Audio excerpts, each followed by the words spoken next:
which is what John Mearsheimer is presciently articulating here. Or in Canada.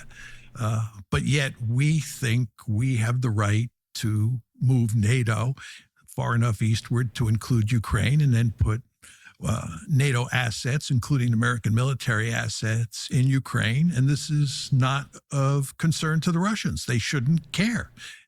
They should recognize that Ukraine has the right to do whatever it wants. NATO has the right to expand wherever it wants. And Russia has no say in them. And when we say Ukraine, you know, when the United States asserts Ukrainian independence, that's a farce, because we're just asserting our puppet regime that we've put there in place. So there's no such thing as a Ukrainian independence. When the State Department says a phrase like Ukrainian independence or independence, and we stand behind the Ukrainian people, it's really they're standing behind what the CIA has done to Ukraine, and you know, the puppet regime that they've installed. They're standing by that because that means that Ukraine is a vassal for U.S. power, and it's sympathetic to NATO. It wants to join NATO. But we can always go back to 2014 when the CIA and NED funded and coordinated a coup against the Ukrainian government, against their democratically elected leader, whose name was, I think his name was Yanukovych.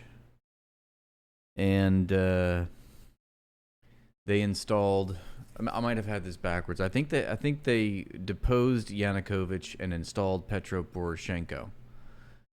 And then Poroshenko was succeeded by the clown actor Zelensky. And it's been like that since. So Zelensky is another manifestation of the CIA. He's a CIA cutout. Literally an actor.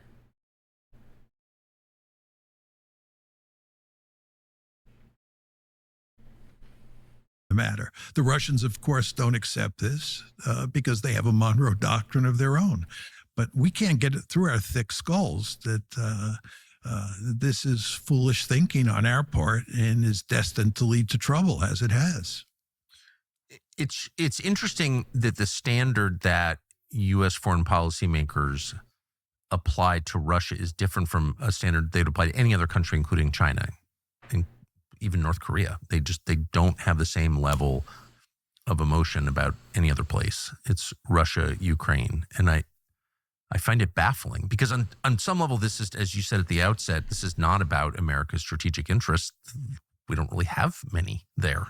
This is about an almost overwhelming emotional response from our leadership class to this conflict, to this region. I think it's weird.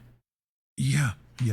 Well, I think also at this point in time, we have convinced ourselves, both the Europeans yeah, Jan, but you know, when you say that this is not an attack against the Jews, it kind of sounds like this is an attack against the Jews.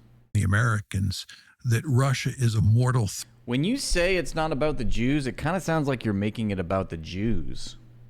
Threat to dominate all of Europe. This is a ridiculous argument. Do you think it is ridiculous? It's a ridiculous argument. As you have seen, the war started in 2022. We're well over 5 years into this war. And the Russians have had a very difficult time conquering the eastern 1/5 of Ukraine. Just think about that. Over 3+ years, they have been unable to conquer all of the territory in those 4 oblasts that they've annexed. Please tell me how this army is going to overrun all of Ukraine, then overrun Eastern Europe, and then overrun Western Europe. This is a laughable argument. Furthermore, if the Russians are foolish enough to try to occupy Western Ukraine, they're going to find themselves in a quagmire. They're going to find themselves dealing with a huge amount of resistance from all of those ethnic Ukrainians in the western part of Ukraine who hate Russians. This is why I don't think Putin is going to even try to conquer the western half. Much less Ukraine. Poland and Romania and the rest. Exactly. Their view on that, by the way, in terms of occupying Eastern Europe, is we've been there, done that, and it did not work out very well. Remember, they occupied Eastern Europe roughly from 1945 to the early 1990s when they pulled out after the Cold War ended. They had to invade Hungary in 56. They had to invade Czechoslovakia in 68. They had to put down a major insurrection in East Germany in 1953. They almost went into Poland 3 times. They had their hands full dealing with the Romanians and the Albanians and the Yugoslavs. I mean, the idea that a country like Russia is going to, invade and occupy and run the politics of countries in Eastern Europe is a remarkably foolish idea. And again, they don't even have the military capability to do that. But that is the idea. And when you talk to Europeans about it, as I often do, they say that Putin's aim is to restore the Soviet Empire. And he said that, and, just listen to what he says. He pines for the Soviet. When did he ever say that? Era. No one can point to where he said that because he's never said that. And he wants to restore it. He's never said that. In fact, he said that, he can understand why someone in his or her heart pines for the Soviet Union, but in his or her head, it makes absolutely no sense. He said that. The idea that you can recreate the Soviet Union, number one, and then 2, recreate the Soviet Empire is a pipe dream. And you might not like Vladimir Putin, but he is a very smart man. He is a first-class strategist, and he surely understands that, the idea of recreating the Soviet Union or the Soviet Empire makes no sense at all. If it ain't broke, don't fix it. It's a cliche for a reason, because it's viewing Russia as an enemy to viewing them as, another country. That is an interesting question. Why weren't others able to do that? Well, a lot were. But a lot weren't. I think that what happened was that during the Cold War, when I started to think about the U.S.-Soviet competition, the subject that I got interested in was the conventional balance of forces in Europe. It was the NATO-Warsaw Pact balance. And I wrote my dissertation on the subject of conventional deterrence, and it focused on the NATO-Warsaw Pact balance. And my argument was, which was very controversial at the time, was that the Soviets were not 10 feet tall, and that actually if a war did break out in Central Europe, the West or NATO would do very well, that we would hold off the Soviets, that they would not win a quick and decisive victory, which was the conventional wisdom at the time. So in a very important way, I was engaged in threat deflation. I always thought when you looked at the Soviet Union, this is during the latter part of the Cold War, when I was coming of age, that we greatly overestimated the threat and that the Soviet Union was not 10 feet tall. So once the Cold War ends and then we segue into the I talk about that too a lot. The Cold War is a misunderstood and misinterpreted. It wasn't between the United States and Russia or the Soviet Union. It was the United States versus the entire world. It was the United States versus the third world, because that's constantly who the United States was starting wars with, was all over the global South in order to control the third world markets, these foreign markets. And they used the Soviet Union as a boogeyman, as a scapegoat for what they wanted to do, which was imperialism, which was controlling the means of production in another country, which is all betrayed by the logic of capitalism. That's what it produces. So they invent some Russia-phobia, and they concoct this Cold War propaganda to induce the public's consent into fighting all these wars around the world in fear of what Henry Kissinger called the domino theory and the domino effect. Moment, I'm already moving in that direction. And then during the 1990s, the Soviet Union, which has become Russia, is a total basket case. I mean, it's the only threat that it represents is to itself. Yes. It doesn't represent a threat to the West. And in fact, Tucker, NATO expansion, which really gets going in 1994, that's when Bill Clinton decides to expand NATO, is not designed to contain Russia because there is no Russian threat. So then Putin comes to power, and what happens from about 2000 up until the present is that the West, and here we're talking about the United States as well, of course, becomes increasingly Russophobic and hostile to Putin. And I think it's in large part because Putin stands up to us. I think that we get used to the idea, certainly in the 1990s, that we call the shots. It's the unipolar moment. And when we tell countries to jump, their only question is how high. And we get away with that to some extent with Putin to begin with. But then he begins to play hardball with us. And he gives a very famous speech in Munich in 2007 where he throws down the gauntlet. And from 2007 forward, relations really deteriorate. And as they deteriorate, the Russophobia comes racing to the fore and remains firmly in place today. What is the point of NATO now? Like, why do we still have NATO? What's its objective? That's a great question. I can answer that. NATO is a global military intervention force designed to control the world's pipelines and sea lanes for the U.S.-dominated global finance system. Most Europeans and even many Americans in the American foreign policy it's a tool for U.S. hegemony. Establishment. The argument would be that NATO serves as a pacifier. In other words, it keeps the peace in Europe. Yeah, right. Keeping the peace by what? Starting wars? I mean, this is Israeli logic for you right here. The United States is the most powerful state in NATO. And the United States sits on top of all the European countries. Now it provides security for them. It provides a nuclear umbrella for them. And that prevents the European countries from engaging in security competition with each other. So we are a pacifying force. And this is the reason that the Europeans today... To prevent intra-European conflict? Intra-European conflict, right. Interesting. Well, if you think it's not war, it's preemptive peace. About it, up until 1945, when World War II ends, you had two world wars in the first half of the 20th century. And then if you go back in time, European countries had been fighting against each other almost since the beginning of time. Well, that's why there are so many European countries and so many languages and different distinct cultures. I mean, you might also make the argument that's why Europe was so successful, because they were... You can certainly make that argument, and you can make the argument that that's why they were able to conquer huge chunks of the planet and create... Dude, what made Europe so successful is the fact that it colonized Africa. These empires, because they were very good at projecting military power. These were full stop. Martial societies before they became tourist destinations. Yes. But anyway, what happens during the Cold War... You did make it to class, but you are late, and we have doxed you. I'm sorry, not doxed, but docked you. 10 points on your final score.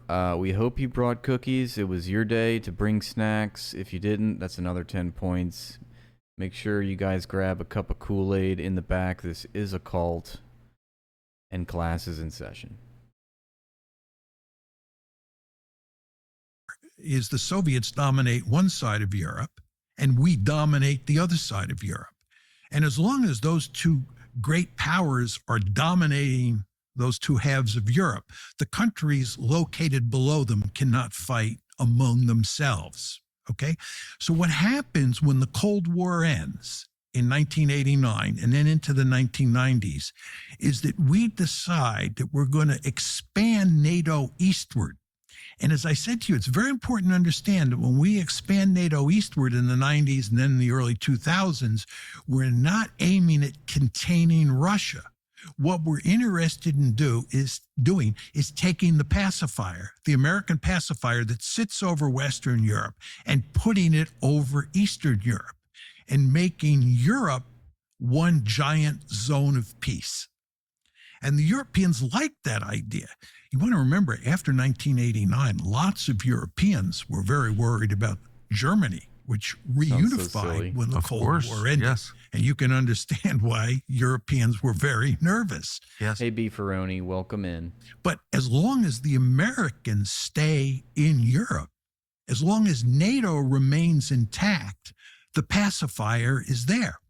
You know, most people don't realize this, but the Soviets and then the Russians. And what, pray tell, did Bosnia and Serbia and Libya have anything to do with the North Atlantic Treaty Organization?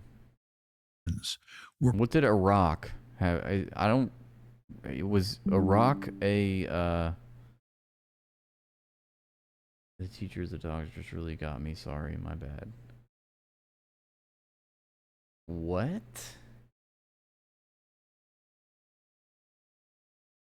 perfectly content to see the United States remain in Europe and for NATO to remain intact after the Cold War, because the Soviets/Russians understood that we served as a pacifier. What they didn't want, and they made this very clear, was NATO expansion. And of course, what we did, starting in 1994, was to expand NATO eastward. Again, I feel like this whole pacifier shtick is revisionism on John Mearsheimer's part, because I really feel as though NATO was formed to combat the Soviet Union. And the Soviet Union had its own NATO counterpart called the Warsaw Pact, which was dismantled in 1990. And NATO was not. NATO has always been antagonistic. to move the pacifier from over just Western Europe to over all of Europe. And that is what has produced the catastrophe in Ukraine. By the time NATO gets to the Baltics, and then we start talking openly, as the Biden administration did, just openly, like at press conferences about moving NATO into Ukraine, it's very obvious that that's going to trigger a conflict with Russia at some point. How could it not? Why didn't anyone pause and Yeah, there's say, really no like class analysis in his analysis. There's no class content. I mean, when he talks about how it's pacifying Europe, who's Europe? Europe for who? What are you talking about? He's not really reading into the class character of history. And NATO, we know NATO is there to do the CIA's bidding. It's it's like the military force. It's like the military arm of the IMF, in other words. The military arm of the World Bank. It's another instrument in U.S. hegemony. It's a way for the Western capitalist countries to enforce the economy on the rest of the world. okay, NATO's great. Obviously, there's a massive budget. We're all getting richer from NATO also. But let's balance that against like a war with Russia. We don't want that. Did anyone raise that point? True, Couple Beefaroni. points. Well, Just I to think, get the dates John right. is also, as erudite as he is on geopolitics and history and, all these famous wars, he's also a neocon. Right. The second big tranche of NATO expansion, which brings the Baltic states in, is 2004. Yep. The first big tranche is 1999. That's Poland, Hungary, and the Czech Republic. 99. Then In 99, that was under Clinton, and that was the first round of NATO expansion, which he was just talking about. It was Hungary, Czech Republic, and Turkey, or some three big countries like that. And now it's gonna bug me because I have OCD. But NATO first round 99. Which countries was it? I know he just said it. It was the Czech Republic, Poland, and Hungary. Okay, so Poland, Hungary, and Czech Republic form the first round of NATO enlargement in 1999. And at the time, we have the New York Times interviewing a guy named George Kennan, who you should know this name. He was the first policy planner. Let's see, we'll find the actual definition or the actual label. He's basically the chief architect of the Cold War policy planning, if you will, is the way that I like to put it. So during the late 40s, his writings confirmed the Truman Doctrine and inspired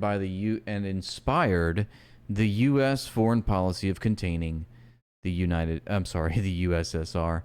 And not only containing, but rolling back, as we know. That was the goal of the United States, to roll back, which essentially means it's a euphemism, you see. Rolling back means going to war. It means fighting and intervening in the third world to, quote-unquote, roll back communism. Of course, we know what that really means. And anybody that doesn't know what that means, if they don't know what it means, please raise your hand, and I will call on you to ask the question, because it's certainly very essential for all of us to know these things about American history. Actual American history. His long telegram from Moscow in 1946 argued that the Soviet regime was inherently expansionist and that its influence had to be contained in areas of vital strategic importance. So this was obviously wishful thinking or projection, take your pick, but this was part and parcel for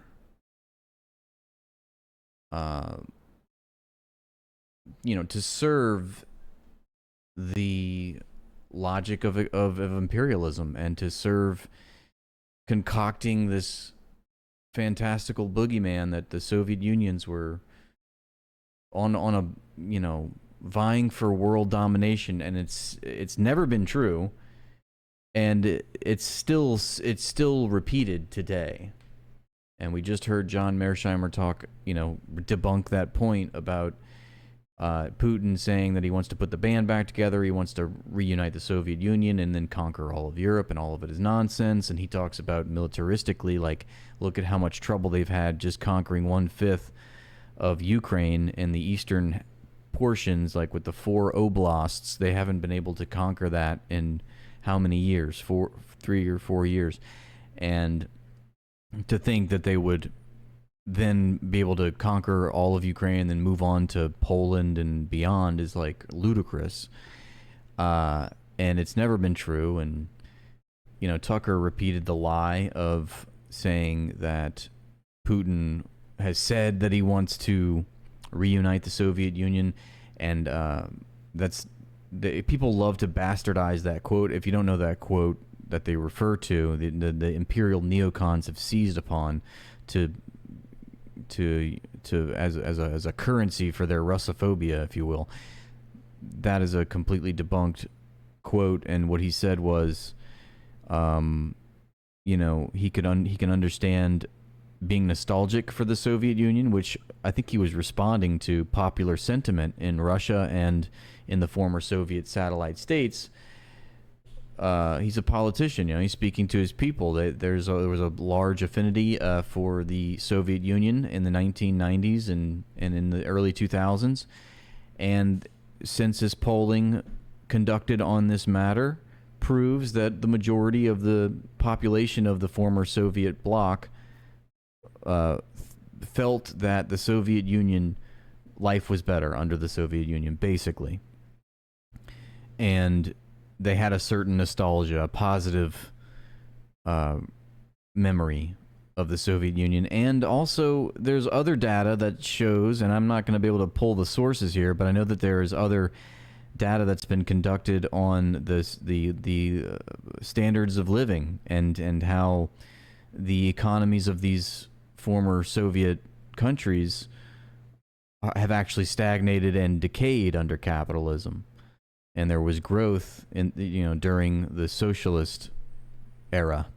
So all of that to say that George Kennan, of all people, condemned NATO expansion, and he, this is at the end of his life. It's in the late 90s. It's in 1999. He gives this interview to the New York Times, probably one of the last public statements he made, and he condemns the first round of NATO expansion under Clinton,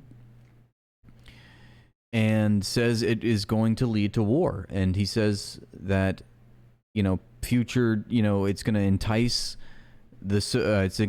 Russia to react to this. This is going to be viewed as an existential threat to the state of Russia, which that's how he was accurate, and they will inevitably react to this. And when they do, there will be people,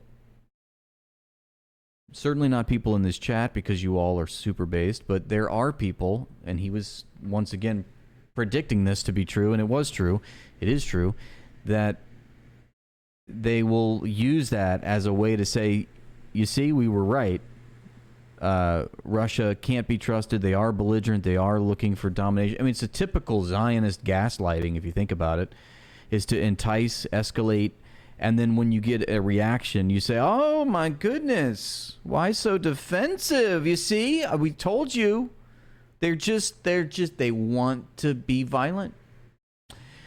And so that's certainly a lot of people are still, we just had somebody in the chat on YouTube that was a troll. We blocked them, but their YouTube handle was Putin is a Yahtzee. So, I mean, this is a very common stereotype, false myth about the Russians. And it's all projection at the end of the day. All projection at the end of the day. But I just want to harp on this point just to make it clear that George Kennan created this containment policy, which we could call rollback strategy ultimately, but he inspired fucking Harry Truman. He inspired Cold War policy. He was the chief architect of Cold War policy planning, the first policy planning director of his kind, and he condemned NATO expansion. So is George Kennan a Kremlin apologist? Is he a Putler apologist? Or are all of these people simple imperial shills? I'll leave that to you to decide. But there are others. It's not just George Kennan. I've gone through this. I've read about this. John Mearsheimer is talking about this too. Many people have talked about this. It's not just a select few. It's Jeffrey Sachs also has these talking points, but it's not just George Kennan. It's former Secretary of States, secretaries of state. It's former U.S. officials. It's State Department memos. It's presidents. I think even Henry Kissinger. This is the ultimate right here, I guess you could say. Henry Kissinger, before he died, was very much like, I think he blamed NATO for the outbreak of war. So, people might say, "Oh, well, that's Henry Kissinger." Well, these people, even for them to say this, it's very revealing, because it's not, it's not conducive with how they've spent their careers. It's not conducive to the people that they've served to say these things necessarily. I think they're just sometimes they're people within the government speak soberly and honestly about what's happening. Anyway, I gotta pee. I'm gonna be right back, but let's keep watching this. 2004 is when the Baltic states come in. 2008 is when the critical decision is made, April 2008, to bring Ukraine into NATO. Okay? To get to the heart of your question, what's very interesting is if you go back and look at many of the planning documents from the 90s about NATO expansion, people recognize at the time that Ukraine is a special case, and it will be a huge source of trouble if we move NATO into Ukraine. So you can get away with Poland, you can even get away with the Baltic states, but Ukraine is a different matter. And it's very important to understand that we understood that from the get-go. So the question then becomes, which you're asking, is why did we do it, right? What's going on here? Why didn't we just back off? And I think the answer is we thought we could shove it down their throat. You want to understand, they opposed the 99 expansion, the first tranche. We just shoved it down their throat. Yeah, what's Boris Yeltsin going to do about it? That's right. That's exactly right. What's he going to do about it? And then 2004, Putin's in control now. We shove it down their face, down their throat again. So in 2008, immediately after NATO says at the Bucharest, April 2008, NATO Bucharest summit, immediately after he says that NATO says that Ukraine will be brought into NATO, Putin makes it manifestly clear that this is unacceptable, that this is an existential threat and that Russia will not let it happen. And by the way, at that April 2008 NATO summit, they said they were not only going to bring Ukraine into NATO, they're going to bring Georgia into NATO. That's April 2008. A war breaks out in Georgia in August of 2008 over this very issue. So you would expect us to back off at that point, but we don't back off. In fact, we double down. And then when the crisis first starts, this is in 2014, February 22nd, 2014. That's when the crisis starts. That's when the Russians take Crimea. This is when you understand, or should understand, the Russians mean business. Do we back off? Do we try to accommodate the Russians in any way? Absolutely not. We plow forward. And then, of course, we get the war in 2022. And you ask yourself, why did we do this?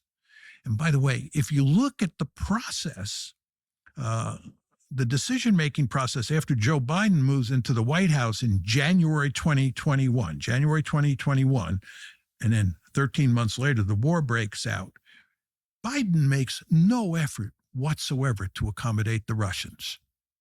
So again, the question is why? What's going on here? Yes. We're just going to shove it down their throat. We think we're Godzilla. We think it's still the unipolar moment. We're sorry to say it, but this is not a very safe country. Walk through Oakland or Philadelphia. Yeah, good luck. So visit Berna, BYR. Acceptable to the United States and to the West. You just don't do that. That would be a sign of weakness, and we cannot show weakness. And I think a lot of this thinking has to do with why we won't quit now. One should say to him or herself at this point, it's time to put an end to this war and accept the fact that the Russians have won an ugly victory. But we can't bring ourselves to do that. That would be showing weakness. So instead, we continue to plow on. But in, attempting to show strength, we reveal weakness. I mean, that's my concern is, once you project force and it doesn't work, then you're revealed to the world as weak. The limits of your power are obvious to everybody. It's better to threaten and have, your true power concealed. People can guess at what you can do. But now there's no guessing. We couldn't beat Russia. And that's correct. Right. That's so correct. We lost a war to Russia. It's a proxy war, but it was a war. And so what does that mean?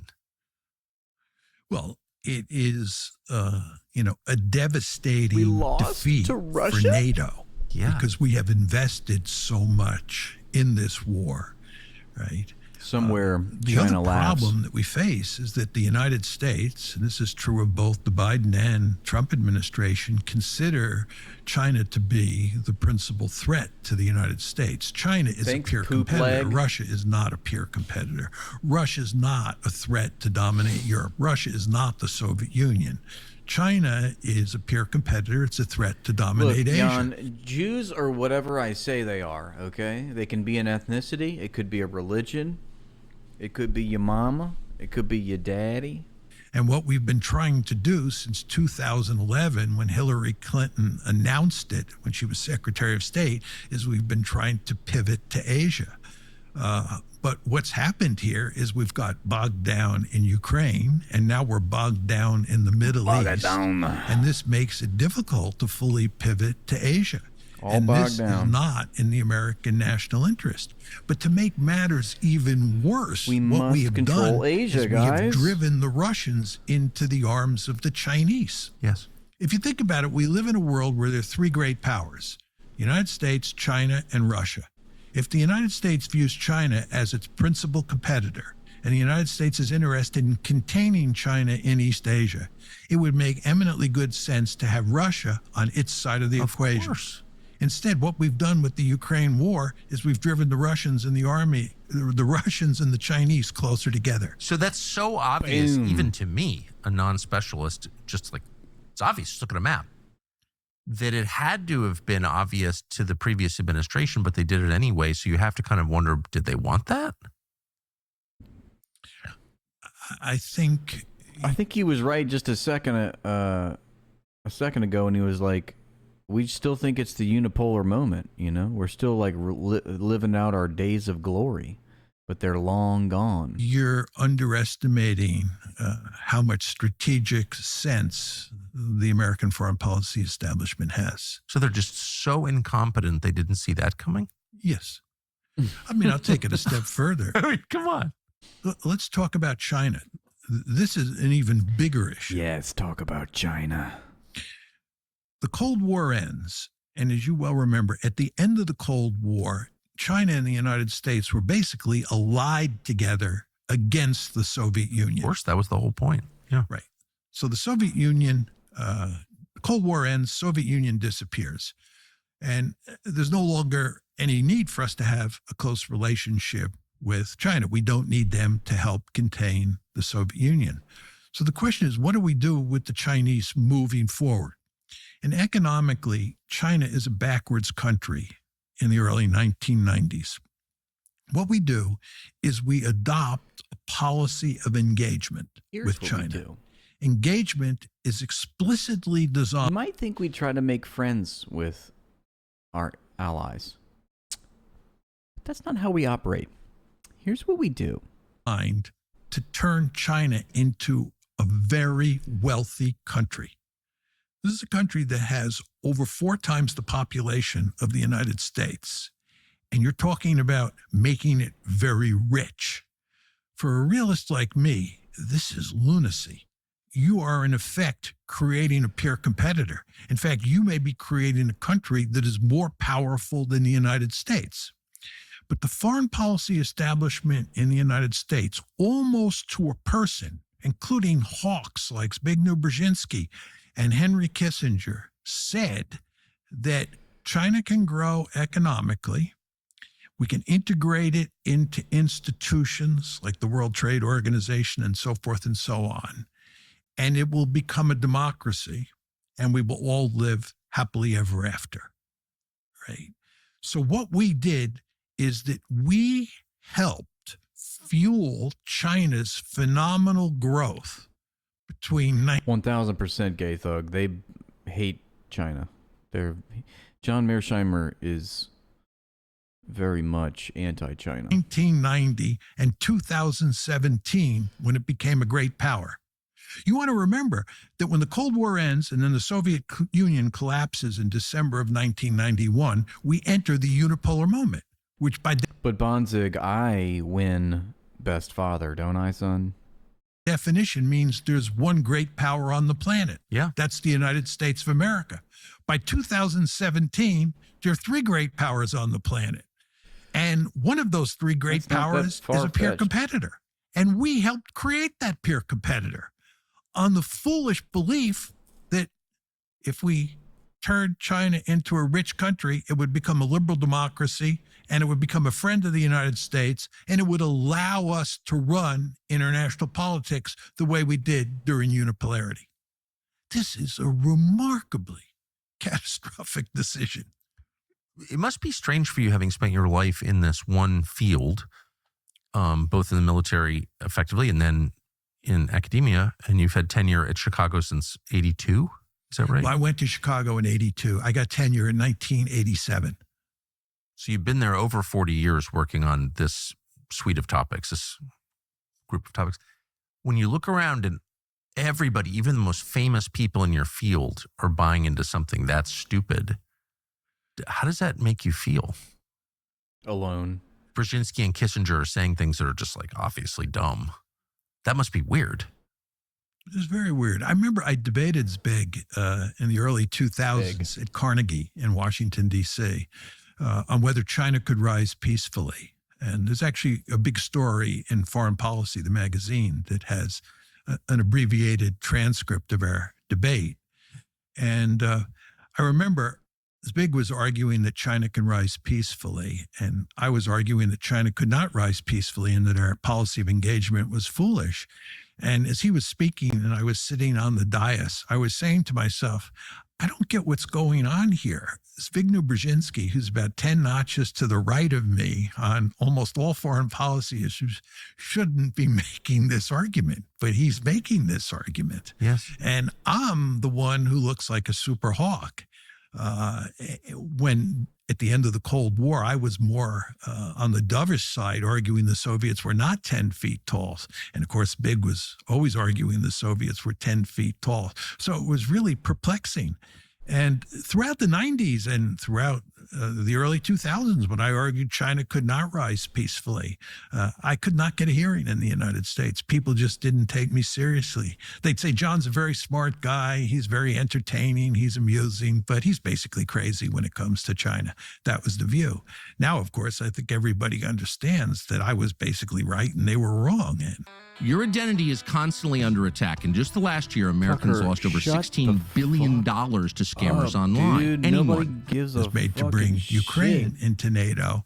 You would think that we would begin to do an about face, that more and more people would begin to appear who make the argument that NATO expansion into Ukraine is a bad idea. Again, in the 1990s, people were making that argument. But that doesn't happen at all. And I become, in many ways, the principal person who argues that we're responsible for the 2014 crisis. I wrote a piece in Foreign Affairs after the crisis broke out in February of 2014. But there are remarkably few people who are questioning whether further pushing down the road to bring Ukraine into NATO makes sense, right? And No, they're doubling down. they're doubling And then down. you're getting people at the Atlantic Council say, well, I guess we have to use nukes now. I mean, you see people get not just refuse to reflect or repent, but become like actively crazy, just crazy. Like, no, tactical nukes. I mean, we're not going to win without them. People are saying that, as you know. What is that? Well, it will be a devastating blow for us to lose the war Yeah. in Ukraine. And when foreign policy elites get desperate, they do reckless things, or they talk and John Mearsheimer, just listen to what he just said. It'll be devastating for us if we lose the war in Ukraine. But what I have to ask, and what he'll never tell us, is who does he mean by us? reckless ways. Right. This is why, by the way, the Ukraine war, even once it's settled and becomes a frozen conflict, will be so dangerous, right? Because the fact that it is a defeat for the West and that we have been humiliated and that we lost this major war that we were so deeply committed to will give people incentives to try to reverse the tide, to rescue the situation. And when people are desperate, they sometimes pursue very risky strategies. So once this war becomes a frozen conflict, we're going to have to worry about it re-escalating.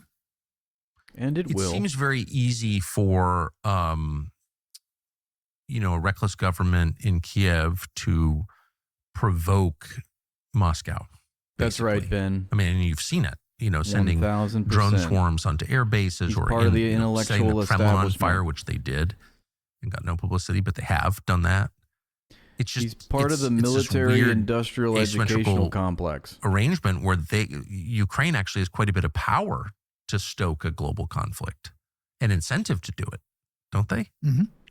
That's exactly right. What they want to do is they want to see the war That's a good point, escalate Luigi. because they want to bring us in. Luigi Kaczynski. If the Ukrainians have any hope of rescuing the situation, it's to bring NATO into the fight, Exactly. actually doing the fighting. We've seen this in other regions. He's in heaven. It's a bad idea to allow other countries an incentive to suck in the United States because they will. Yeah, well, I mean, you see this with the Israelis in Iran, right? In 2024, the Israelis tried to bait us into a war against Iran on 2 separate occasions. And the Biden administration, much to its credit, did not take the bait. But Donald Trump did take the bait, right? The Israelis have long had a deep-seated interest in getting us involved against Iran because they understand they can't defeat Iran by themselves, and they can do it, they think, with us.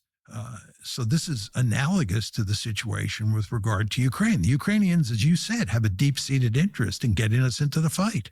So as long as we're tied to Ukraine, if there's an implicit security guarantee, which there kind of is at this point, I mean, there has been, why don't we have an interest in like controlling the government of Ukraine? So you can't, well, in other words, why do we have Zelensky running Ukraine, this unelected lunatic running Ukraine, when we have skin in the game? Like, why do we allow that?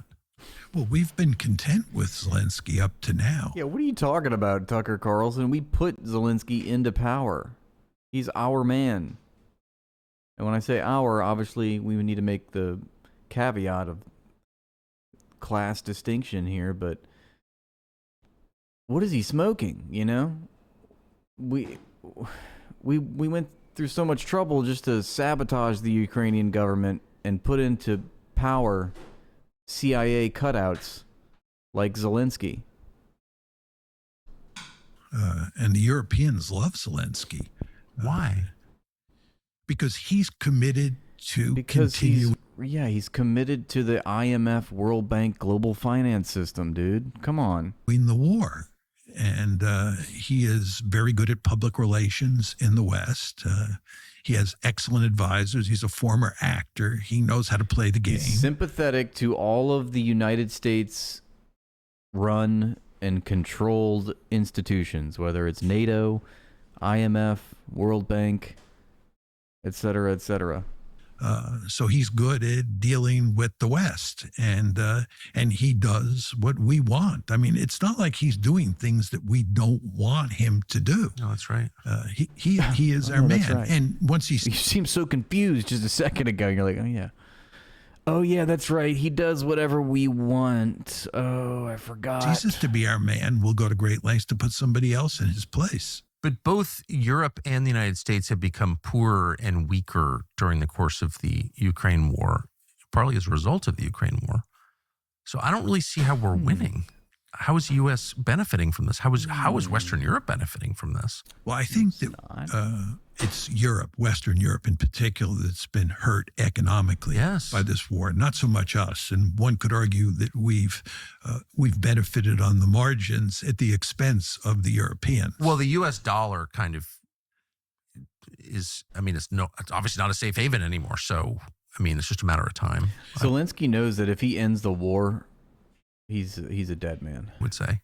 Well, the question is how much of that is due to the Ukraine war versus other American policies. I'm sure that there are a million factors, but kicking Russia out of SWIFT, just stealing the personal property of the so-called oligarchs, lawless, crazy behavior like that. Europe has speared itself in the anus.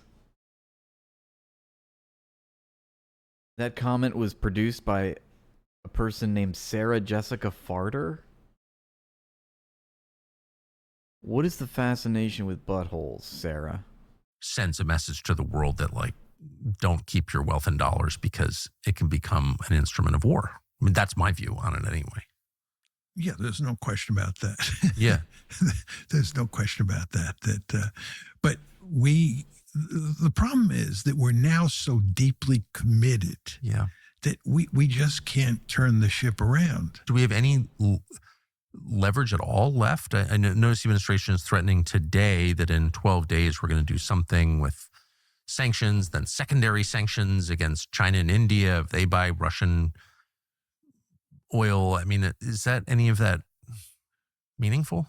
I don't think the threat of secondary sanctions is meaningful. I mean, the economic consequences for the world and for the United States would be disastrous if they actually were put into effect and worked. I think the Chinese and Indians would just blow them off at this point. Yeah. So I don't think that they'll work. We have no cards to play. If we had cards to play, Biden would have played those cards. I mean, one fundamental difference between Biden and Trump is that Biden was fully committed to the war and wanted to do everything he could to make sure the United States stayed in the game and continued to support Ukraine no matter what. Trump definitely wanted to end the war. He's been unsuccessful. He really doesn't know what he's doing. He doesn't know how to end the war, but he does want to end it. And the question you really have to ask yourself is, what is he going to put into the pipeline, the Biden pipeline, once the weaponry dries up? And I don't think that Trump is going to end up giving the Ukrainians a lot more weaponry. So I think he's going to basically allow the Ukrainians to be defeated on the battlefield. This is going to be a huge problem. Buttholes are a tunnel into a person's soul. Yeah, I don't think so. For Trump, because he's going to be blamed for losing Ukraine. The problem that Trump runs into is the same problem that Biden ran into with Afghanistan. Remember, Trump was the one who wisely decided we're getting out of Afghanistan. Yes. He was smart to do that. But it was Biden who actually took us out of Afghanistan, and that was a disaster. And he got all sorts of mud spilled on him for taking us out of Afghanistan. Well, what's going to happen in Ukraine at some point is the Russians are going to win, and Trump is going to get blamed for that. Yeah. And I think one of the reasons that Trump is so hesitant on Ukraine is not simply because he's surrounded by advisors who are super hawks on Ukraine and want to hang on to the bitter end. It's also because Trump understands that when Ukraine loses, it will be seen as having happened on his watch. No question. Yeah, no question. He doesn't want that to happen. This is why Trump was deeply committed to negotiating a settlement.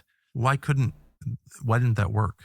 It didn't work because Trump would have to accept Russia's three key demands that I spelled out to you at the start of the show. And those three key demands are unacceptable to almost every person in the American foreign policy establishment and almost every foreign policy elite in Europe. Trump is an outlier on the whole issue of Ukraine. He, J.D. Vance, and a handful of other people.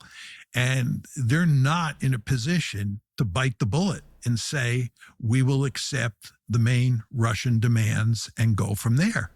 And by the way, even if they do accept the main Russian demands, the fact is that there will be huge resistance from the foreign policy establishments on both sides of the Atlantic. So sometimes when people sell products on TV, I love this product, I use this product. My God. Having relations with Russia and with Putin in particular the first time round. And he failed completely. Where Trump succeeded was on China. Trump abandoned engagement. We talked about engagement being a disastrous policy. Trump abandoned engagement and moved to containment in 2017. He ran as a candidate in 2016 explicitly against engagement, got rid of it immediately. I believe that was a smart thing to do and to pursue containment. He also, Trump, wanted to improve relations with Putin, which I think made eminently good sense. He couldn't do that in part because of Russiagate, but also because the foreign policy establishment was so committed to NATO expansion. So he failed on that count.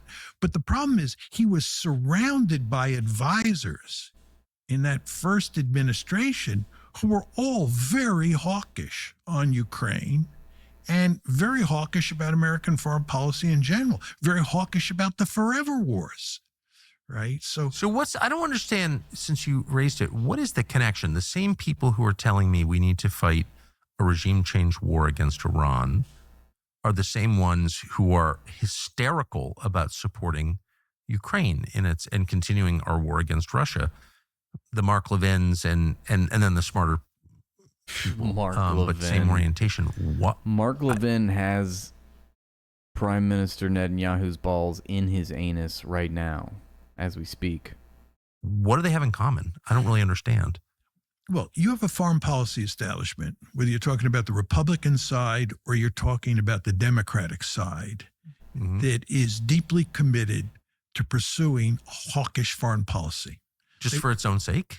No, they believe that that's what's good for the United States. They believe we should spend exceedingly large amounts of money on defense, that we should be willing to use military force in a rather liberal fashion.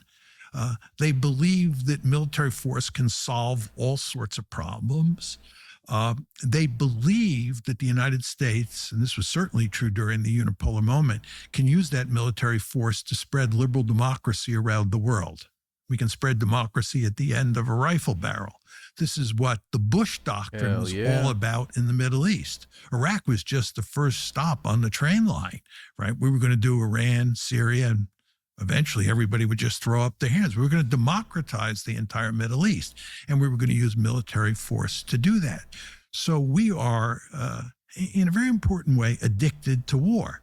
Now, it's important to emphasize that a lot of this has to do with Israel, right? Because Israel's supporters have a deep-seated interest in making sure that the United States has a remarkably powerful military and is willing to use that military in a rather liberal fashion, because they believe that if Israel ever gets into trouble and it needs help from the United States, the ideal situation is to have a U.S. military that's like a cocked gun.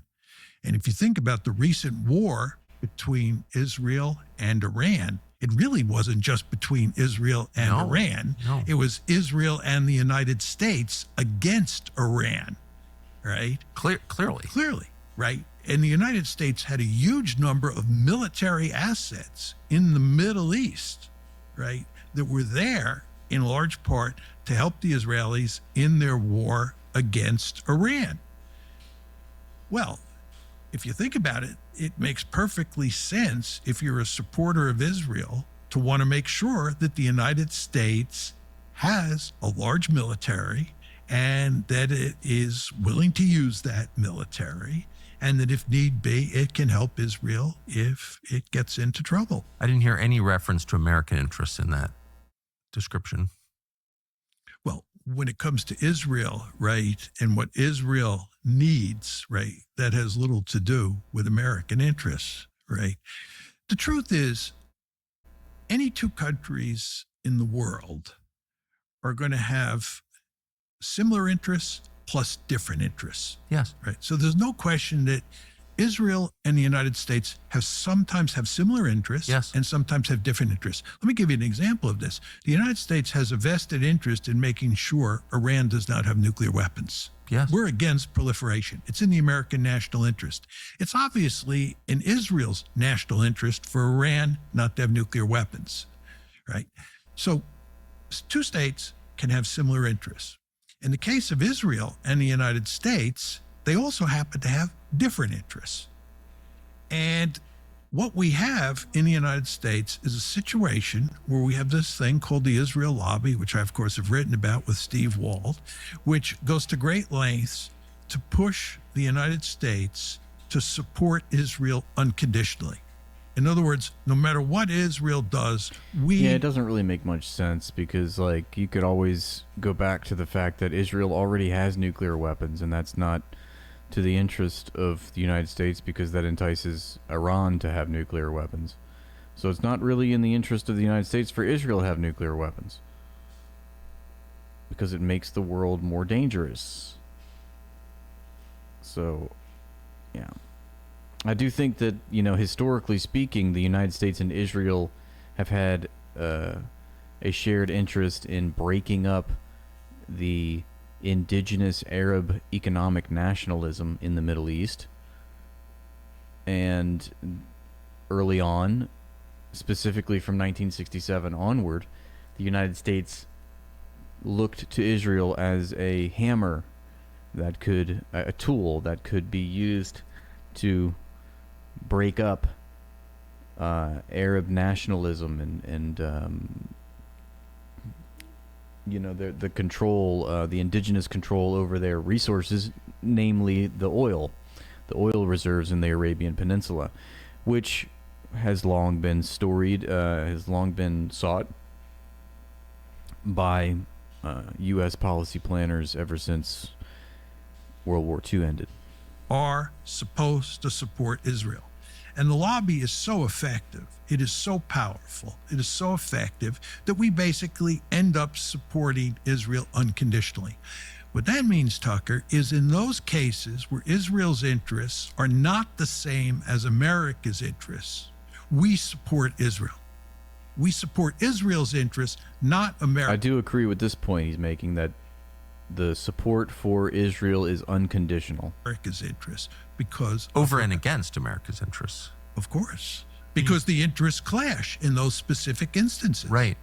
Which is, as you noted at the outset, just the nature of like sovereign countries doing business with each other. You're going to agree on some things and disagree on others. Absolutely. But can you think of any moment in the last, say, 40 years where there was that clash between non-converging interests, where the United States chose its own interests over Israel's interests? No, I can't think of anything that fits that description. I mean, one could argue that Israel wanted us to fight against Iran in 2024, that they tried to bait us into attacking Iran. Definitely. In April and then in July. Definitely. And as I said before, the Biden administration did They not backed take away. the bait. Can you think conversely of instances where the U.S. government chose the interests of a foreign power over and against its own interests and its people's interests?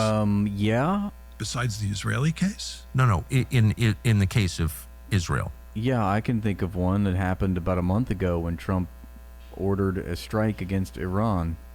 We're allied with Israel Every day, right? informally, and they want us to do something that is hurtful to us, does not help our interests at all, but we do it anyway. Can you think of examples of that? Two-state solution is the best example. Every American president since at least Jimmy Carter has pushed forcefully for creating a Palestinian state. We have long believed that the best solution to the Palestinian problem, which is the taproot of so many other problems that we face in the Middle East, is to create two states. So every president has pushed hard, except for maybe Donald Trump, for a two-state solution in the middle. So, yeah, that's ridiculous to think that a U.S. president would be pushing hard for a two-state solution. To even talk about the two-state solution as if it's a sincere proposition is woefully misguided here on John Mearsheimer's part. The two-state solution is simply a euphemism for apartheid, ethnic cleansing, and genocide. There is no such thing as a two-state solution. So, I don't know what he's talking about. And when he says presidents have sought hard, and, it's like, no, they had not. That's the game. The game is to rhetorically talk about a path to peace that's in the future. They're working towards a two-state solution. I don't think there's any evidence. Is there a buzz? I don't know. Uh-oh, what happened? It's on my microphone?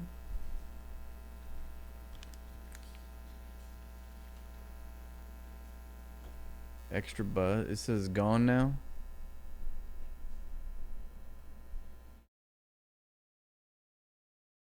Look, is it gone or is it not gone? It's still there? Yes or no? Yes, it's still there. No, it is not.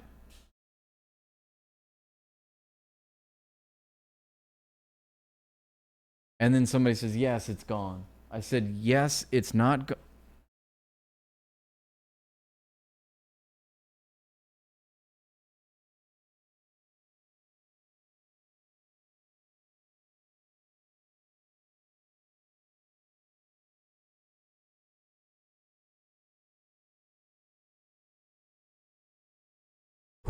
Okay. All right. I'm calm. I'm calming down. I don't like uncertainty. I don't take risks. Everything must be comfortable at all times.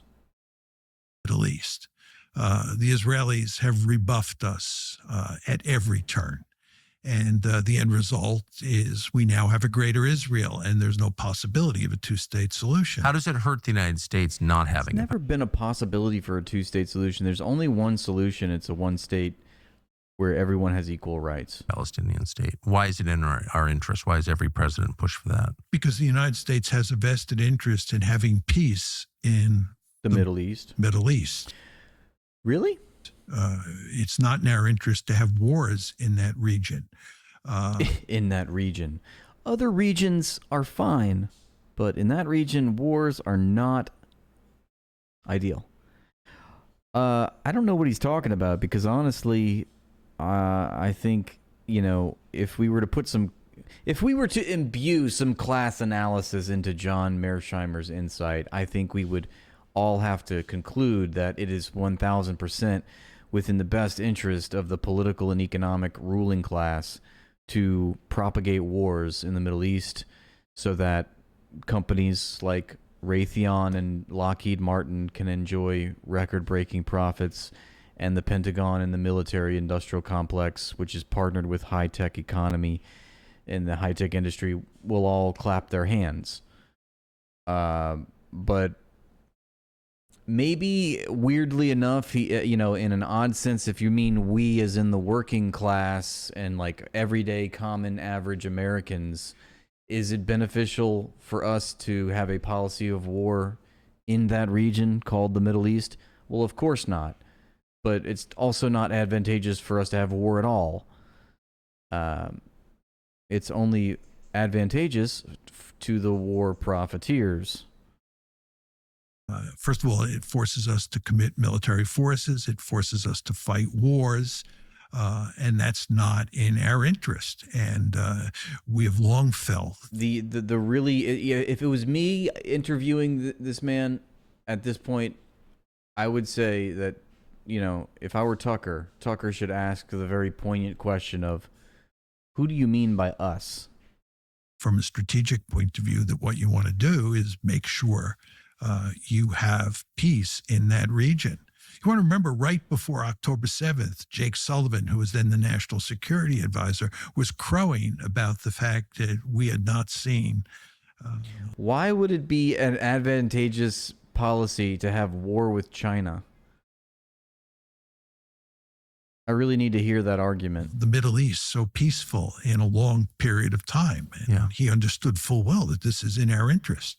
Well, if you compare the world, on October 6th, 2023, with the world that exists in the Middle East today, we are much worse off today. No, of course not, Seymour. I take it all back. Obviously, I want Raytheon to thrive and succeed. I hope that they,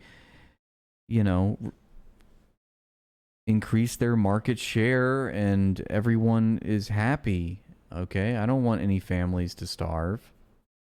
I'm not a monster. I think the shareholders are people too. This is not in our interest. And this is in large part because of Israel. And this is just the strategic dimension. We're not even talking about the moral dimension. I mean, the Israelis are executing a genocide in Gaza, and we are complicitous in that genocide. When you say it's a genocide, what do you mean? Well, Tucker playing the ultimate fucking fool. Is he not a flatterer of the court? Is he not a jester, folks? What a clown. When you say genocide, what do you mean? As if he's just now heard this word bandied about. As if, international institutions and human rights organizations aren't writing up reports and making conclusions and advisory opinion rulings and resolutions, etc., all adopting the language of genocide, which literally is the definition of destruction in whole or in part by, against a civilization. And this was expressed in the 40s. I mean, we have a genocide convention of 1949. Do you think that Tucker Carlson maybe has heard of this? It's been established since before he was born. You look at what the definition of a genocide is, right? It's where one country tries to destroy either all or a substantial portion of another group, another ethnic or religious or national group, for the purposes of basically destroying that group identity. That's what you're talking about here. I think that that's the definition of genocide. It's laid out. I'm fully aware that, a person like Tucker has an angle and he's asking dumb questions to elicit certain responses. I completely understand that. But he could also have an obligation to some semblance of morals and insight into the historical record. In the 1948 convention, I think that what the Israelis are doing fits that description. And lots of people and organizations agree with me on that point. It's very important to understand here that just killing large numbers of Palestinians is not necessarily genocide. I mean, the United States, when it firebombed Japan in World War II, killed many more Japanese than the Israelis have killed Palestinians in Gaza. There's no question about that. But no one would ever accuse the United States of executing a genocide. Yeah, that's because the United States controls all of the mechanisms and institutions that could make those kinds of decisions, make those kinds of conclusions. Come on, John? You don't think dropping a nuclear bomb not once but twice on Japan, killing hundreds of thousands, destroying entire cities, is a genocidal act? Just the sheer scope of it. Do you think if we had any objectivity in international diplomacy, that perhaps that might be a plausible accusation? Against Japan. The United States was killing large numbers of Japanese civilians. And by the way, we killed large numbers of German civilians as well. Millions. Yeah. For purposes of ending the war. It's not a genocide, Kate. It's just the forced starvation of millions of people and their further ethnic cleansing. I mean, coinciding with the destruction of all civilian infrastructure. It's not a genocide, though. Okay? It's not. War. We wanted to end the war. And if you look at how we treated the Japanese and how we treated the Germans once the war ended, it was very clear that we were not bent on genocide.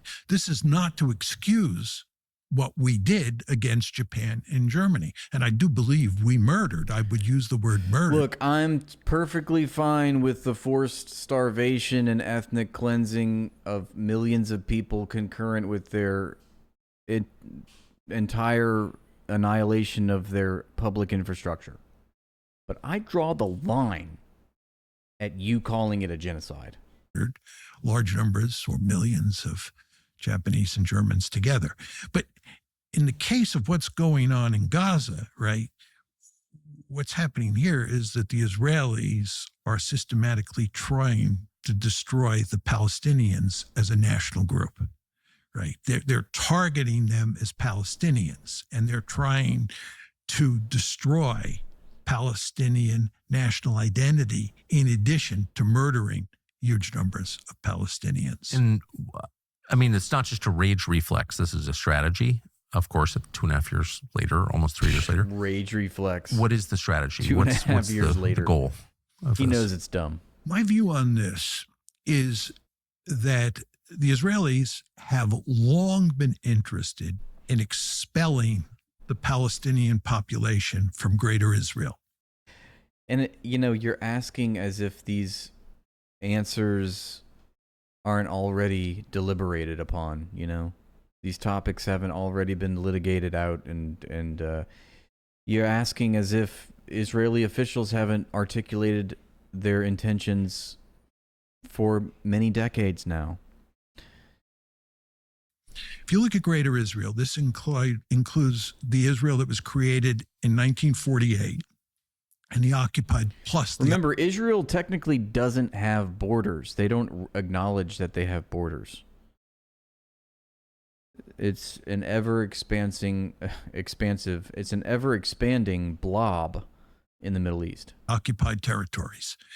This is the West Bank. Post-67. Post-67, West Bank and Gaza. So West Bank, Gaza, and what we call Green Line Israel. That's Greater Israel.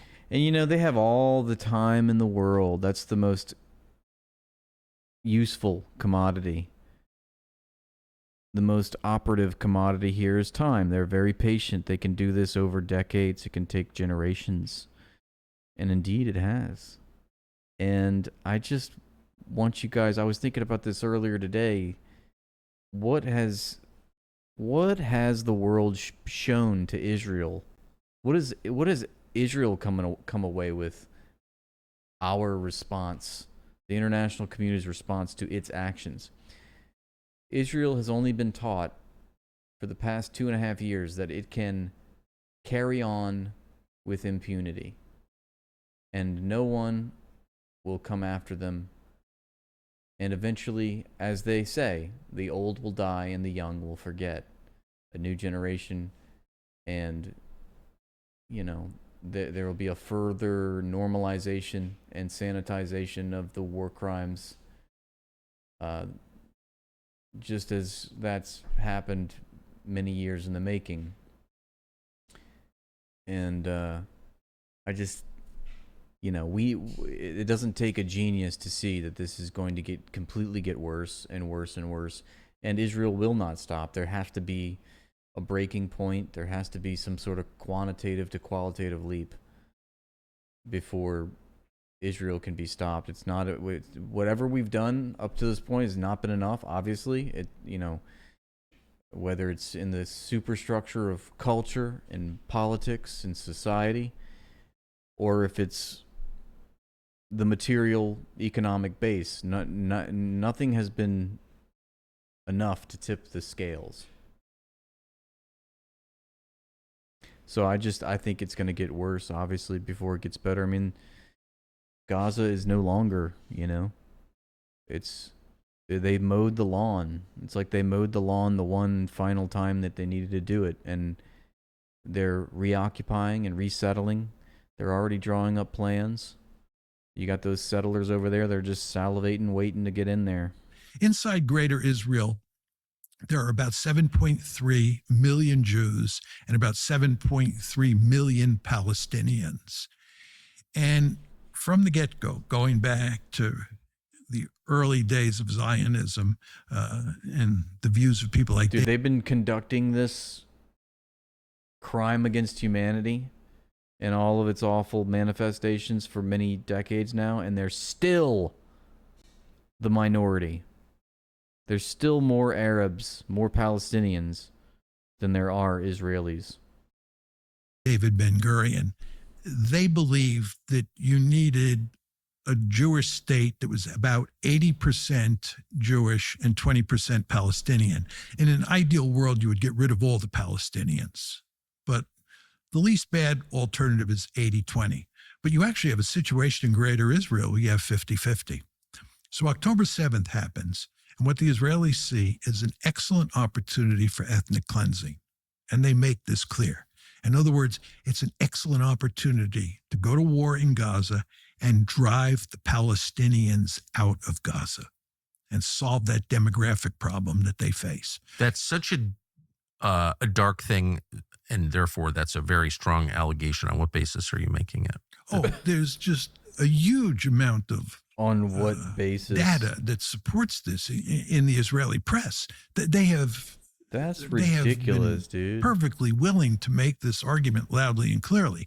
The issue of genocide, which I'll get to in a second, is a different issue. Yeah, I'm separating ethnic cleansing from genocide. So what happens after October 7th is that the Israelis see an opportunity to drive the Palestinians out of Gaza. And you want to remember that you had massive ethnic cleansing in 1948 when the state is created. Virtually all of those people in Gaza are descendants of the ethnic cleansing of We're 1948 kicked out of another place. and sent to Gaza. Yeah. And by the way, there was another massive ethnic cleansing after the 67 war in the West Bank. So this is the third attempt at a massive ethnic cleansing in Gaza. So this is hardly surprising at all. And in fact, if you go back and read the literature on the creation of Israel, this is all thoroughly documented. Ethnic cleansing was a subject that the Zionists talked about from the get-go, and they talked about extensively, because there was no way they could create a greater Israel without doing massive ethnic cleansing. You want to remember that when the Zionists come to Israel, starting in the late 1800s, early 1900s, there are remarkably few Jews in Palestine. And those Jews are not Zionists. The Zionists are the Jews who come from Europe. Right. And they understand that they're moving into a territory that's filled with Palestinian villages and Palestinian people. And the question you have to ask yourself is, how can you create a Jewish state on a piece of territory that's filled with Palestinians without doing ethnic cleansing, massive ethnic cleansing? And the answer is you can't. So they're talking about and thinking about ethnic cleansing from the get-go. So the idea that they wouldn't think of what the situation looks like after October 7th is an opportunity to do ethnic cleansing. Yeah, it was articulated by Theodore Herzl in his diary. He understood that they would need to dispossess the indigenous population. And then, you had subsequent leaders of Zionism who articulated the same thing. Jabotinsky said that Zionism was a colonization adventure.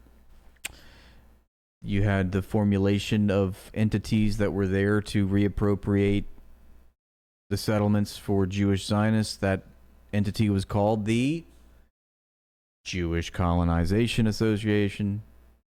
Interestingly enough, we hear from Zionists who say that they are not colonizing the Middle East, they're liberating the Middle East. It's the greatest decolonial project in the history of humans, they say. Well, if that's the case, why did the Zionists that carried this out consider what they were doing colonization? They acknowledged it as such. And you can get and find all of these quotes from history, from primary sources in the historical record. It's not exactly a secret, It belies. So it wasn't really a land without people for a people without land. Absolutely not. It's like the most emblematic Israeli slogan. He's like, so it wasn't that. Yeah. I don't think so. Yeah, that thing that Israelis always say. Yeah, it's the opposite. So Israel doesn't have a right to defend itself? Wait, so the IDF can't just investigate itself and find it has done nothing wrong? I'm sorry, there isn't a list? What? But it's not about Hamas? Jeez, this is crazy. Absolutely not. And David Ben-Gurion, Vladimir Jabotinsky, all these key Zionist leaders understood that full well. And they understood that they were going to have to do horrible things to the Palestinians. They understood that. And they were explicit in saying that they did not blame the Palestinians 1 second for resisting what the Jews from Europe were going to do to them. They understood. He's referring to David Ben-Gurion and others that said, let's not kid ourselves. We come here to steal their country. Yes, we know that God told us that we can do this, but what is that to them? They don't follow the same religion, so we can't expect them to just say, oh, you live here now. Okay, sure, yeah. Well, I'm going to get the fuck on then. So, furthermore, they even acknowledged if I were a Palestinian, I would not accept anything imposed upon me by Zionists or Israelis. It's perfectly normal. These are all verbatim quotes. They fully understood that they were stealing their land, and they fully understood that it made perfect sense for the Palestinians to resist, which of course they did. But anyway, just to fast forward to October 7th, what happens after October 7th is that the Israelis see an excellent opportunity to ethnically cleanse the Palestinians in Gaza. You have about 2.3 million Palestinians in Gaza. Not only did they see that, they predicted this, and it's you can't claim negligence. You know, when you occupy territory, when you impose a harsh blockade, when you systematically mow their lawn, et cetera, et cetera, et cetera, you're creating the grounds for a retaliation. You're creating the conditions for armed resistance, and eventually there will be a reprisal against your country, and it will be your fault. That is what international law contends. And you know, that's perfectly understood, and Israelis, you know, that's their tried and true tradition, is to create a pretext for a further escalation, a subsequent escalation. They always do. That's why they conduct these cross-border raids. The IDF will raid some homes in the Gaza Strip, and then it'll piss, you know, people. Maybe they'll kill some people. Maybe they'll kill a family or something, and it will incite Hamas to fire rockets from across the apartheid wall, and the IDF will then use that as a pretext to then take, you know, a further escalation. It's the same thing that Daniela Weiss articulated in her interview with Louis Theroux of the Settlers documentary, when she pushed the director and said, "Now what are you going to do? Do something." She's like, and he wouldn't do anything. And she's like, "Well, I want you to do something. I hope that you push back, because then, you know, then she can do something worse." I mean, it's ingrained not only in the IDF strategic formal policy, it's ingrained in every settler in Israel. Gaza. Just to be clear, you have about 2.3 million Palestinians in Gaza, about 3.2 million in West Bank. West Bank, and about 1.8 in Green Line, Israel. Okay? So this is an opportunity to get rid of those Palestinians. And the way to do it is to turn the IDF, the Israeli military, loose and let them tear the place apart. And the idea is that that will just drive the Palestinians out. But the problem that the Israelis face is the Palestinians don't leave. Both the Egyptians and the Jordanians, which are the two countries that the Israelis would like to drive the Palestinians into, make it, you know, unequivocally clear that that's not going to happen. Jordan is just a giant refugee camp already. It already is. From all these other wars that have been inspired for the same reason. So, I mean, I think Jordan is, what percentage Jordanian is Jordan? I mean, tiny percentage Jordanian. Well, it's definitely less than 50%. Way less. Way less. Yeah. Yeah. Yeah. And Egypt has 100 million people already. So, but here's what happens, Tucker. And I think it makes sense if you listen to the logic. They start with the goal of ethnic cleansing. I don't believe they want to murder all of the Palestinians in Gaza. They just simply want to drive them out. But the problem is they don't leave. And then the question is, what do you do? And what they do is they continue to up the attacks, increase the attacks, kill more and more people in the hope that they will drive them out. And Moshe Dayan in the 40s, he's the James Bond villain lookalike. He's got the eye patch, and he remarked in the 40s after the Deir Yassin massacre, which is one of the famous massacres that preempted the Nakba, or it escalated into the Nakba. That happened in May of 48, and he said, well, it might have been illegal what we did, but it did have positive consequences. And the positive consequences that he was referring to was the fact that it scared enough Palestinians to flee once they heard what the precursor to the IDF did to the village of Deir Yassin. So they might have had to kill scores of people, in other words, but think about the thousands and tens of thousands, maybe hundreds of thousands. I can't remember the exact amount, but it's a large amount that fled in the wake of that massacre.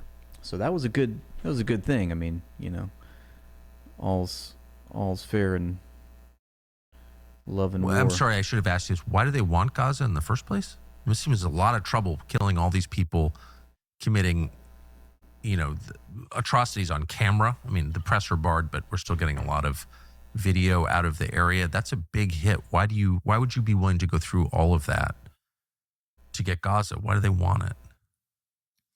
Well, the Zionists from the beginning. Egypt is a cuck for the United States, and so are a lot of others, the Middle East. I mean, we live in a world of realpolitik, and I don't blame Egypt. I mean, if I were Egyptian, I would blame Egypt, but I blame the imperial superpower of the United States, which has the entire world at gunpoint. Beginning have wanted a greater Israel. And David Ben-Gurion wrote a piece in 1918, and David Ben-Gurion, of course, is the founding father of Israel. Yes. Wrote a piece in 1918. I don't think it's ever been published in English. It's just in Yiddish, where he describes what his goals are for a greater Israel, right? And it obviously includes Green Line Israel, Gaza, the West Bank. It includes parts of the East Bank. It includes parts of southern Syria. It includes parts of southern Lebanon, and it includes the Sinai Peninsula. Shocking. Just think about that. That was Ben-Gurion's vision. And this was a vision that was shared by almost all the early Zionist leaders. And just to show you how rabid and psychopathic Zionism and how right-wing fascist it is, and it was,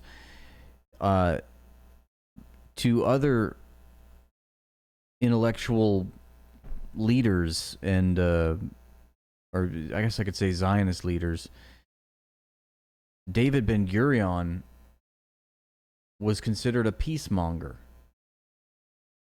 So, in other words, to what they call the father of revisionist Zionism, Zeev Jabotinsky, who was basically a hardline, like fascist-style Zionist who was aggressive and escalatory.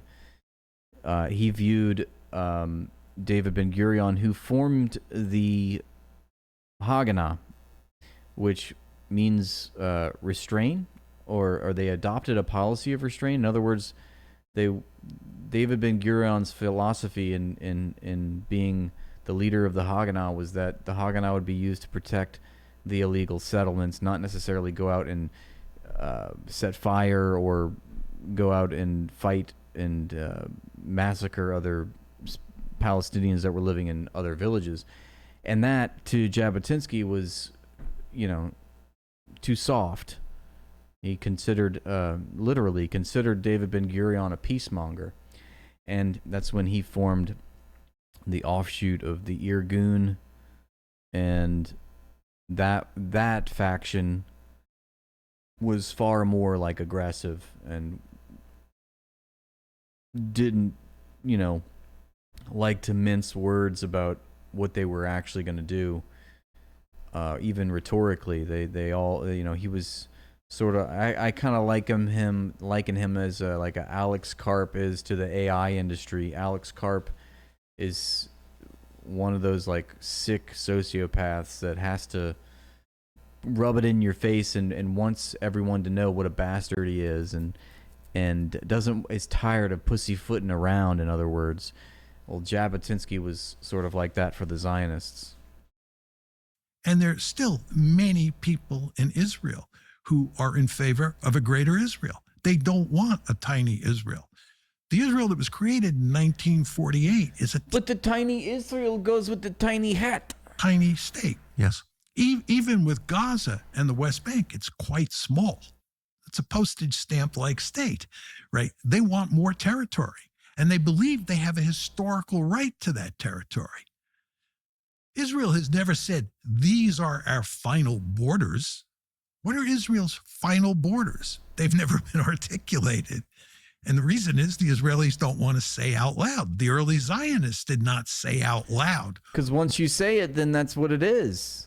You know, you got to keep it ambiguous. What their intentions were. David Ben-Gurion didn't get up on a soapbox and say, we are going to create a greater Israel. Normally I'm with you, Jess. Fuck borders. But at the same time, the fact that Israel is not claiming what its borders are means is a way for them to expand. And it's going to include southern Lebanon, southern Syria, the occupied territories, Green Line Israel, the Sinai, and so forth and so on. It's just a little, irony isn't powerful enough a word. I can't think of one. It's odd that the very same people who are saying we need to consider tactical nukes in order to preserve the territorial integrity of the sovereign nation Ukraine, because national borders are sacrosanct, that's our sacred norms are violated when those borders are violated, are saying it's totally okay for this one country to take over other countries. But this gets back to my point to you. Right? I agree completely. We support Israel unconditionally, right? In other words, whatever Israel does, especially vis-a-vis the Palestinians, the United States backs them to the hilt. And the fact that they're changing borders. I look at what they're doing in Lebanon and Syria, and you would think that the United States would have a vested interest in trying to put pressure on the Israelis to stop causing murder and mayhem in Lebanon and in Syria. But we do hardly anything at all. And those are real countries. Those are ancient countries and beautiful, beautiful countries with sophisticated, intelligent people, and that the roots of Christianity are there. And it's not, in other words, there's a sense if you're fighting over Sinai or something, it's one thing, but Lebanon? That's one of the great countries in the world. Syria, same thing. And they're being destroyed. I don't understand why people allow that to happen. Well, let me explain to you what Israel's goal is here. First of all, Israel's goal is to create Lebensraum. That's what I was describing to you when I said what Ben-Gurion's vision was regarding borders. Could you define the word? Lebensraum means living room. You want a big country. You want lots of space for your people. Yes. Strategic depth. Strategic depth, yeah. And so that's one goal. The second goal that the Israelis have is they want to make sure that their neighbors are weak. And that means breaking them apart if you can, right? And keeping them broken. So the Israelis were thrilled that mainly the United States and the Turks broke apart Syria. One could argue that Syria was even broken before Assad fell. But the Israelis want Syria to be a fractured state. They want Lebanon to be a fractured state. What they want in Iran, we talk about the nuclear program, the nuclear enrichment program, and the argument is sometimes made that the principal goal, the only goal, is to go in and eliminate their nuclear capability. That's a lie. Well, it's just part of the story. You could call it a lie. Yeah. What the Israelis want to do is they want to break Iran apart. They want to make it look like Syria, right? You want neighbors that are not powerful. You want them to be fractured. Jordan and Egypt, they have a different solution there. And what's happened is because those countries are economically backwards, the United States gives them huge amounts of economic aid. I've noticed. Yeah. And that's done for a purpose. And anytime the Egyptians... And what's the purpose? Because anytime the Egyptians or the Jordanians get uppity about Israel, the United States reminds them, you better behave yourself because we have huge economic leverage over you. You have to be friendly to Israel. So Jordan and Egypt never caused the Israelis any problem. It sounds like our entire foreign policy, at least in the Western Hemisphere, is based on this one country. Well, I would say in the Middle East. Well, yeah. In the Middle East, there is no question people now call it West Asia, I believe. I call it the Middle East. In the Middle East, our policy is profoundly influenced by Israel. We give, as I said to you before, we have a special relationship with Israel that has no parallel in recorded history. It's very important to understand it. There is no single case in recorded history that comes even close to looking like the relationship that we have with Israel. Because again, as I said, states sometimes have similar interests, and this includes the United States and Israel, For sure. but they also have conflicting interests. And when a great power like the United States has conflicting interests with another country, it almost always, except in the case of Israel, acts in terms of its own interests. America first. But when it comes to Israel, it's Israel first. And if you go to the Middle East and look at our policy there, there's just abundant evidence to support that. So then the question, I mean, there's so many questions, but the question is why? Like, what is that? And I think it's really causing serious problems in the current ruling coalition because the contradiction is too obvious. It's not America first. And people can see that because it's so evident. But what are the causes of it? Like, why would, for the first time, as you said, in recorded history, a nation spend, whatever it is, $1 trillion a year in effect to serve the interests of another country? Like, why? Well, I believe there's one simple answer: the Israel lobby. I think the lobby is an incredibly powerful interest group. And I'm choosing my words carefully. It has awesome power. And it basically is in a position where it can profoundly influence U.S. foreign policy in the Middle East. And indeed, it affects foreign policy outside of the Middle East. But when it comes to the Middle East, and again, the Palestinian issue in particular, it has awesome power. And there's no president who is willing to buck the lobby. What sort of power is it? Because it's not rhetorical. It's not, the most powerful movements in history are fueled by an idea that it's usually the most powerful, or fueled by an idea that it's like true, right?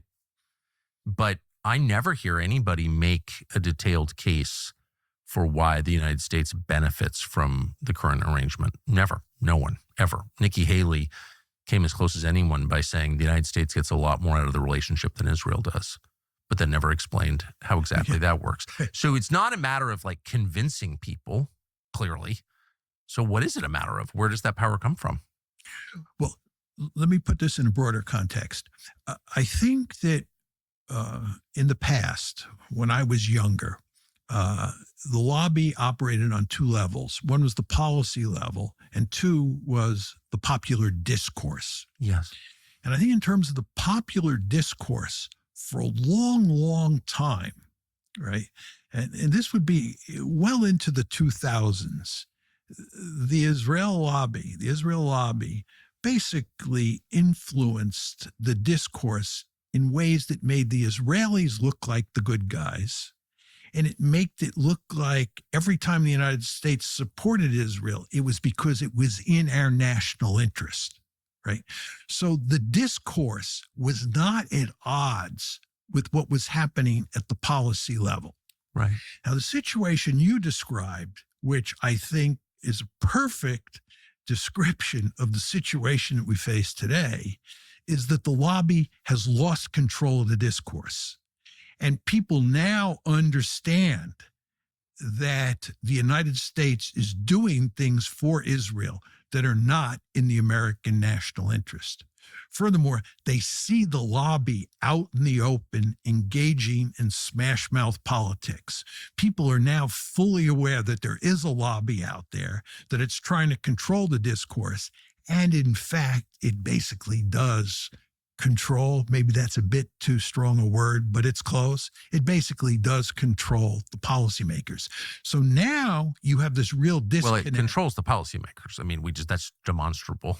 I think it's measurable. Yeah. So, yes. But so you have what you were describing is the disconnect between the discourse and the policy world that now exists. But what I'm saying to you is you want to remember that the lobby was immensely successful for a long period of time because the discourse and the policy process looked like they were in sync. So successful that just basic historical facts about the creation of this nation state in 1948 are like unknown to people. And it's shocking to hear them.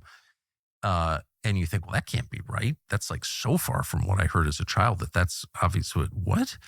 All the Christians were kicked out. All these Christians were kicked out of their historic homelands there. And of course, many more Muslims. And did that really happen? I mean, people just have no idea what the facts are. It's kind of interesting. Yes, well, the lobby went to great lengths to make sure that you didn't know the facts. And anyone who said the facts out loud was like a lunatic or a jihadist or a hater of some kind. An anti-Semite, self-hating Jews. It's very interesting. I often think about my own evolution in this regard. When I grew up as a kid, I was heavily influenced by Leon Uris's book, Exodus, and then the subsequent movie with, I think, Paul Newman and Eva Marie Saint.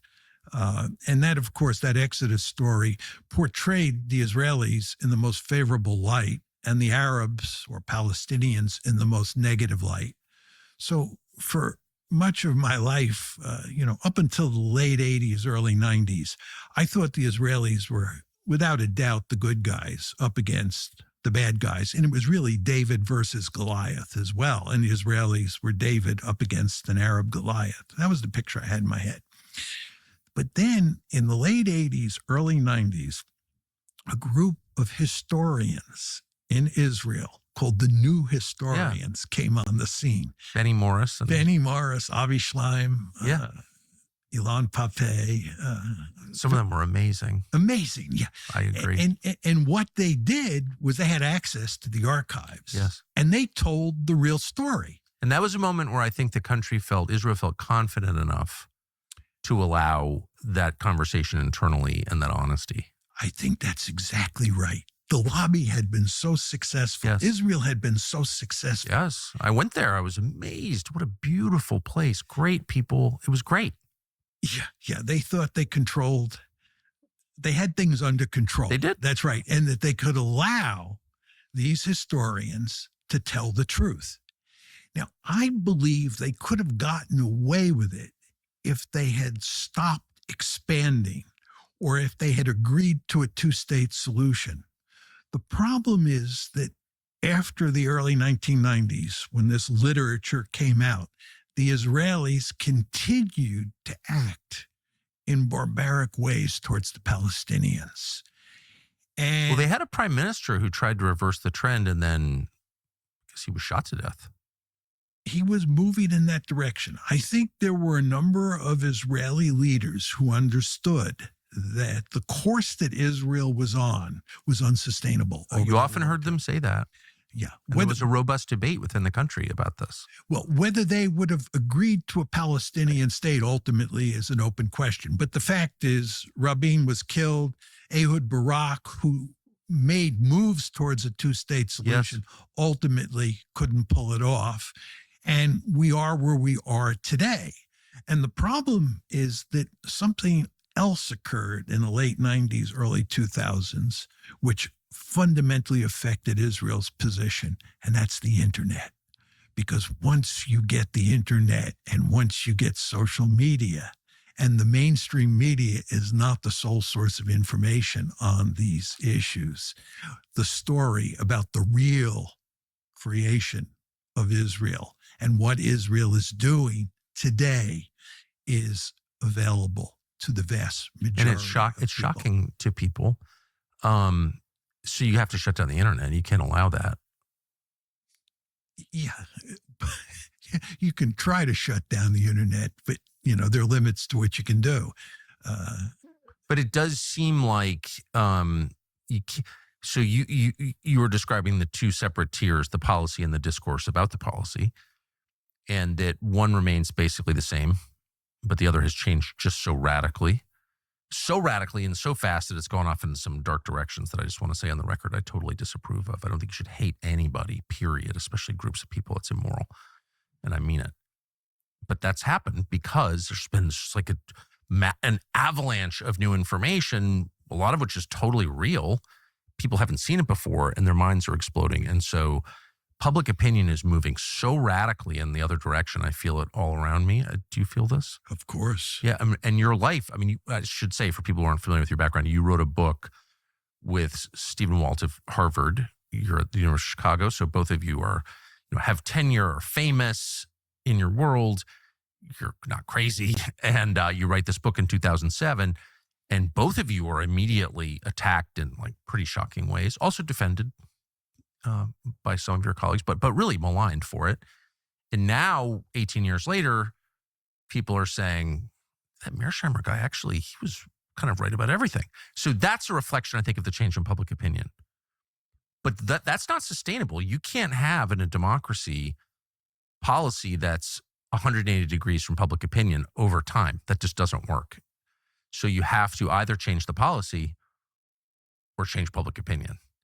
And no one's even making any attempt at all to change public opinion through good faith argument, through like, hey, I know you think this, but you're wrong, and here's why. There's none. It's shut up, Nazi, okay? And that's not working. So I really think the only option is to stop the conversation.